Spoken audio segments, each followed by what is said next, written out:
नमस्कार दोस्तों, आप देख रहे हैं गुजर न्यूज। और आज हमारे साथ हैं हौलदार साहब।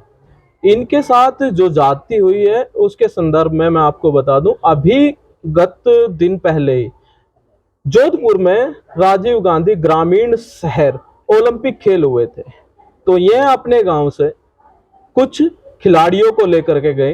जो रस्सा खींच का गेम था उसमें इनके पास 3 वीडियोज हैं, जिन 3 वीडियो में से 2 जो गेम है वो इनकी टीम जीती है, एक टाइम टाई रहा। और फिर भी जो वहां के खेल प्रबंधक थे, जो रेफरी थे, उन्होंने इनको अनसुनी कर कर इन्हें ही हार जीती हुई टीम को हारा हुआ बता दिया और जो हारी हुई टीम थी उसे जीता हुआ प्रमाण पत्र दे दिया। उसके बाद ये प्रशासन के पास गए। प्रशासन ने मौखिक कार्रवाई करते हुए इन्हें आश्वासन दिया कि आपका मैच कल होगा। उसके बाद ये फील्ड में गए। फील्ड में जाने के बाद आला टोली कर इन्हें वहां से भेज दिया गया। इस संदर्भ में अब इन्हीं से बात करते हैं, आखिरकार हुआ क्या। हमारी महिला रस्साकशी की टीम थी।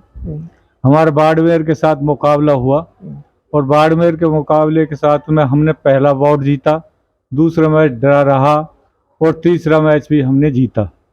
जीतने के बाद में जब वहाँ पर काफ़ी भीड़ थी, जश्न का माहौल था, हमारी टीम प्रभारी को और जो महिला कैप्टन को उस भीड़ में से ले गए। बाद में मुझे पता जब चला था कि मैंने अपनी टीम प्रभारी से कहा था कि हमारी फाइल तो ले आओ, जीती हुई टीम की फाइल मिलनी थी, तो उन्होंने फाइल ना दी। जब उनका भेद खुला तब उन्होंने हमारे हुए हारी हुई घोषित कर दी। फिर हमने वहाँ पर धरना भी दिया, उस ग्राउंड में फर्श बिछा कर बैठ के, पर अगर हम मैच नहीं होने देंगे, हमें न्याय चाहिए। फिर प्रोटेक्स लिखा हमारे वीरेंद्र पीटीआई और जो महिला प्रभारी थी उसने, और हम कलेक्टर के पास में गए। कलेक्टर ने आश्वासन दिया कि आपको न्याय मिलेगा। हम गहलोत साहब से, चांदना से भी मिलना चाह रहे थे उसी दिन, लेकिन पुलिस ने उस दिन हमको मिलने नहीं दिया। हमें शाम को ये आश्वासन दिया कि तुम्हारे साथ न्याय होगा। अगले दिन हमारे मैच का ड्रॉ डाल दिया, हम ग्राउंड में जाकर बैठा दिया, लेकिन महिला मैच हुआ नहीं। और 11 बजे हमसे कह दिया कि होटल खाली करो, होटल को चेकआउट करो, और 12 बजे हमको होटल से निकाल दिया गया और बस में बैठकर यहाँ आ गए। हमें न्याय की उम्मीद रखते हैं और हमें न्याय मिलना चाहिए। मतलब प्रशासन, जो वहाँ कलेक्टर साहब थे, उनसे भी आपने आग्रह करा, तो उन्होंने क्या कहा? उन्होंने ये कहा था कि आपके साथ न्याय होगा। कलेक्टर साहब छुट्टी पे थे, जो उनकी जो ऑफसेटिंग ड्यूटी कर रहे थे, उसने कहा था न्याय होगा।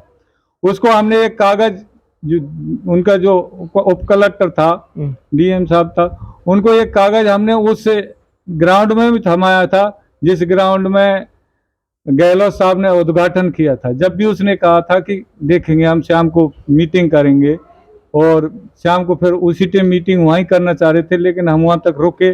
बाद में उन्होंने वहां की मीटिंग भी कैंसिल कर दी। फिर पता नहीं कब की या ना की, सुबह ग्राउंड में बैठा दिया और फिर मैच नहीं हुआ। आपके पास क्या प्रमाण है कि आप मैच जीते थे? हमारे पास वीडियो है मैच की, और वहां के हमने काफी जो टीम थी, जैसे कि खैरतल की टीम थी, और वो टीम भी हमारी जितनी भी वहाँ टीम थी, जो और खिलाड़ी थे, जैसे विजेंद्र था, वो खैरतल का, वो सबने मैच देखा था। सब दुनिया के पास प्रमाण था, सबने देखा था।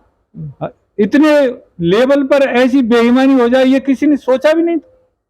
और इतने बड़े राज्य स्तर पर अगर ऐसी बेईमानी हो जाए ये तो कभी सोचा भी नहीं था। हम भी खिलाड़ी रहे हैं, कभी भी ऐसा हुआ नहीं। बड़े बड़े जोधपुर तो खुद मुख्यमंत्री का गृह क्षेत्र है, वहां भी बेईमानी।